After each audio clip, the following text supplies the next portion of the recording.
जय हिंद दोस्तों। आज के इस सेशन में मैं आप लोगों को एक बहुत इंपॉर्टेंट बात समझाने वाला हूं और ध्यान दीजिएगा। आज मैं आप लोगों को दो क्वेश्चन होमवर्क के तौर पर भी दूंगा, जिसको कि सब लोगों को, चाहे आप बैच में ज्वाइन हो नहीं ज्वाइन हो, आप सब लोगों को आंसर राइटिंग करनी है।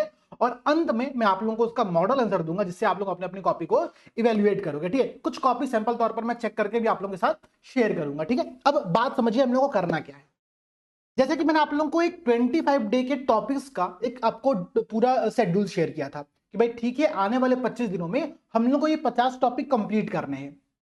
आप में से बहुत सारे ऐसे दोस्त हैं जिन्होंने ये शिकायत की, जिन्होंने ये कहा कि सर अभी तो मैंने मेंस के लिए कुछ पढ़ा ही नहीं है, कैसे आंसर राइटिंग करूं। आप आंसर राइटिंग करा रहे हो, हम आंसर राइटिंग करें कैसे, हमने चीजों को अभी तक पढ़ा ही नहीं है। देखिए, उसके लिए बहुत सिंपल सी बात समझना।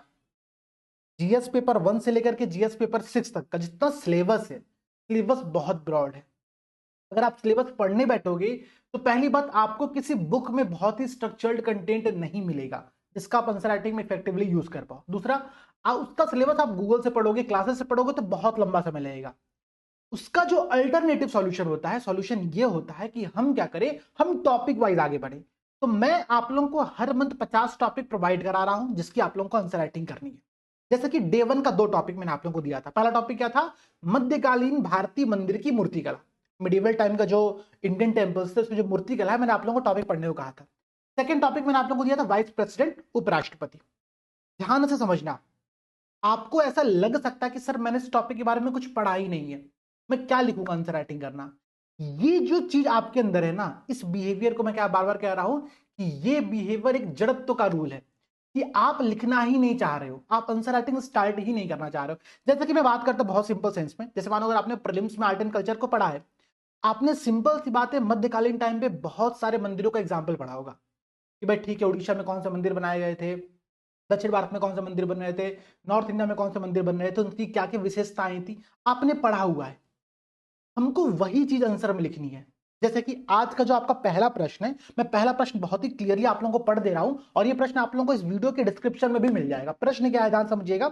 मध्यकालीन भारतीय मंदिर की मूर्तिकला उन दिनों के सामाजिक जीवन का प्रतिनिधित्व करती है।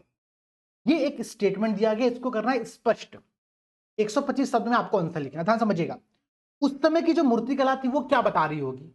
भाई मूर्तिकला में क्या होगा, जो प्रतिमाएं बनाई गई होंगी उसमें कुछ श्रृंगार किया गया होगा, उसमें नारी की भूमिका क्या रही है, उसमें राजा और योद्धाओं का जो चित्रण होगा वो किस प्रकार से होगा, सामाजिक संरचना कैसे होगी, वहां पर किस प्रकार के व्यवसाय होंगे, वही चीज तो लिखनी है। एटलीस्ट हम सोच सकते हैं कि भाई ठीक है, मध्यकालीन चल रहा है तो उस समय क्या क्या चीजें चल रही थी पहले, और उसका उल्लेख करते हुए हम लोग अपने आंसर राइटिंग कर सकते हैं। मैं कह रहा हूं कि हो सकता हो कि आपको पहले क्वेश्चन में केवल 2 पॉइंट याद आए, लिखो तो सही। 2 पॉइंट से हम स्टार्ट तो करेंगे। जब आप डे 1 में 2 पॉइंट से स्टार्ट करोगे तभी जाकर के डे 25 में आप 4 पॉइंट 5 पॉइंट पर शिफ्ट हो पाओगे। इसका कोई और दूसरा विकल्प नहीं, इसको आप फॉलो कर सकते हो। आप बुक भी पढ़ लो बहुत सारे, बहुत सारे सिलेबस को भी कंप्लीट कर लो, उसके बाद भी जब आप पहली आंसर राइटिंग करोगे आपको सेम कंस्ट्रेंट का सामना करना पड़ेगा। इसलिए मैं बहुत क्लियर बोल रहा हूं, आंसर राइटिंग करें। ठीक है, मैं इस क्वेश्चन को इंग्लिश में भी पढ़ दे रहा हूं। The medieval Indian temple sculptures represent the social life of those days elucidate. ठीक है, ये 125 वर्ड्स में आपको क्वेश्चन लिखना है। अब इसमें हम लोग बहुत कुछ बता सकते हैं भाई, हम चाहे तो एक टेबल फॉर्मेट बना सकते हैं। मैं आप लोगों को एक सजेस्ट कर रहा हूं, आप लोग आंसर राइटिंग इस फॉर्मेट में करिएगा। आप लोग पहले तो इंट्रोडक्शन में क्या बताओगे भाई? इंट्रोडक्शन बताओ कि उस समय जो मध्यकालीन पूरे भारतीय मंदिर था उसमें किस किस प्रकार की मूर्तियां बन रही थी। धार्मिक मूर्तियां थी, राजाओं की मूर्तियां थी, समाज जीवन जीवन को उस प्रकार से कैसे दिखाया जाता, नृत्य को कैसे दिखाया जा रहा था। आप एक पॉइंट इंट्रोडक्शन में दे दो। दूसरा, आप बनाओ टेबल फॉर्मेट। टेबल फॉर्मेट में क्या लिखेंगे मेन बॉडी में? भारतीय मध्यकालीन मंदिर मूर्तिकला और उनकी कुछ विशेषताएं। तो अब यहाँ बता दो भाई, श्रृंगार में ये मंदिर की मूर्तिकला फेमस थी, सामाजिक जीवन में यहाँ यहाँ पे चीज देखने को मिलता है। और अब आप उसको आगे एक्सप्लेन करोगे, क्योंकि 125 वर्ड्स का ही क्वेश्चन है तो बहुत ज्यादा एक्सप्लेन करने के पास आपके पास सीमा भी नहीं है। ठीक है, हम उसको बहुत ही सीमित शब्दों में एक्सप्लेन करते बताएंगे कि कैसे ये पूरी उस समय की मंदिर मूर्तिकला जो थी वो कैसे श्रृंगार को रिप्रेजेंट कर रही थी, कैसे सामाजिक संबंधों को दिखा रही थी, कैसे प्रेम को प्रदर्शित कर रही थी। खजुराहो का एग्जाम्पल ले लो, अजंता एलोरा का एग्जाम्पल ले लो, कैसे वहां पर धर्मनिरपेक्ष दिखाया जाता है। ठीक है, कई सारे धर्मों को एक साथ एक गुफाओं में दर्शाया गया। तो ये सारी बातें आप लोगों को वहां पर समझानी पड़ेंगी। पॉइंट समझ में आ रहा है? नारी जीवन की सामाजिक भूमिका क्या है, समाज में किस प्रकार का वर्ग संरचना, कैसे धार्मिक और आध्यात्मिक संरचना उस समय विद्यमान थी, ये सारे हेडिंग देकर के आपको अपना आंसर लिखना है। मैं आप लोगों को मॉडल आंसर प्रोवाइड कराऊंगा, निश्चिंत रहो, लेकिन पहले इन सारी बातों पर फोकस करो। आपका जो सेकंड क्वेश्चन है ध्यान दीजिएगा, मैंने आप लोगों को टॉपिक क्या कहा था, वाइस प्रेसिडेंट। सेकंड क्वेश्चन बहुत अच्छा है, क्वेश्चन क्या है, भारत के उपराष्ट्रपति की शक्तियां भारत के राष्ट्रपति से किस प्रकार भिन्न है, समझाइए। 200 शब्दों का प्रश्न है।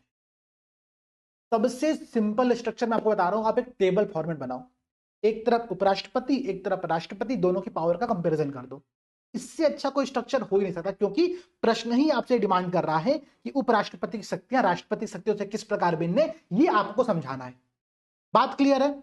इस प्रकार से जब आप आंसर राइटिंग स्टार्ट करोगे तब जाकर के इंप्रूवमेंट होगा। तो डे 1 से स्टार्ट करो। डे 1 के तो क्वेश्चंस मैंने आप लोगों को पब्लिकली दे दिए, ठीक है। मैं आपको मॉडल आंसर भी प्रोवाइड करा दूंगा डे 1 का प्रॉपर, ठीक है। और मैं कुछ इवेल्युएटेड कॉपी डे 1 की आप लोगों के साथ शेयर भी करूंगा। लेकिन ये जो पूरे 25 दिन का इनिशिएटिव है, इसमें बहुत एफर्ट लगता है, बहुत सारे टीम यहाँ पर बैकएंड पे काम कर रही होती है, कॉपी इवेल्युएटर्स की पूरी टीम होती है, मॉडल आंसर्स बन रहे होते हैं। उसमें इनिशियमेंट क्या आता है, तो एक ये पेड बैच के तौर पर हम उसको लॉन्च करते हैं। 999 का ये बैच है, ठीक है। 999 का बैच है, बहुत ही कम प्राइस है। अगर आप इसके एफर्ट्स को देखोगे तो बहुत कम प्राइस है भाई। अभी एक आप लोगों का एक प्रेम त्योहार चल रहा है, ठीक है। उस प्रेम त्योहार पे आप इससे ज्यादा पैसा खर्चा कर देते होगे, ठीक है। उस पैसे को बस बचा करके, ठीक है भाई, वो भी जरूरी है, मैं समझ रहा हूं, बट थोड़ा सा कम खर्चा करके उधर आप इधर पैसे इन्वेस्ट करो, तो आपका जो भलाई है ना, वो यहां पर सुनिश्चित होगा। तो मैं फिर से बहुत क्लियर बात बता रहा हूं, आज से ये बैच स्टार्ट है। डे 1 के मैंने आप लोगों को दोनों क्वेश्चन यहां पर दे दिए हैं। आने वाले 25 दिन में हम जिन टॉपिक्स को डिस्कस करेंगे मैंने आप लोगों को प्रोवाइड करा दिया है। इससे पहले कि मैंने आपको बहुत सारे मॉडल आंसर भी टेलीग्राम चैनल पे अपलोड किए हुए, बहुत सारी इवेल्युएटेड कॉपी जो कि हिंदी और इंग्लिश दोनों में मैंने आप लोगों के साथ शेयर किया हुआ है। एक बार उसको फॉलो करिए, एक बार उसको देखिए कि आप लोगों को कैसे आंसर राइटिंग करनी है, क्या क्या चीजें यहां पर आप लोग सीख सकते हो। मैं गारंटी लेता हूं कि अगर आप आने वाले 25 दिन हमारे साथ जुड़ करके आंसर राइटिंग करोगे तो आपको डे 1 और डे 25 में डिफरेंस खुद दिखेगा। इस बात की गारंटी मेरी। Plus weekly Google meet session आप लोगों के साथ होता रहता है। मंथ में मैं आप लोगों के साथ एक सरप्राइज टेस्ट भी रखने वाला हूं, ठीक है, जो कि हम लोग गूगल मीट पे ऑनलाइन वहां पर आंसर राइटिंग करेंगे। तो ये सब चीजें हम लोग वहां पर शामिल कर रहे हैं। आप एक बार ज्वाइन करो, आंसर राइटिंग करो। जो भी इंक्वायरी आपको चाहिए तो आपको जो स्क्रीन पे व्हाट्सएप नंबर दिख रहा है आप वहां पे कॉन्टेक्ट कर सकते हो। मैं कोशिश करूंगा और मैं उम्मीद भी करूंगा कि आप लोग आंसर राइटिंग के इस पूरे इनिशिएटिव में शामिल होगे और लगातार आंसर राइटिंग करोगे, ठीक है। अगर आपके इसके अलावा कोई फीडबैक हो, कोई सजेशन हो, कोई डाउट हो, आप वीडियो कमेंट सेक्शन में शेयर कर सकते हो। जय हिंद दोस्तों।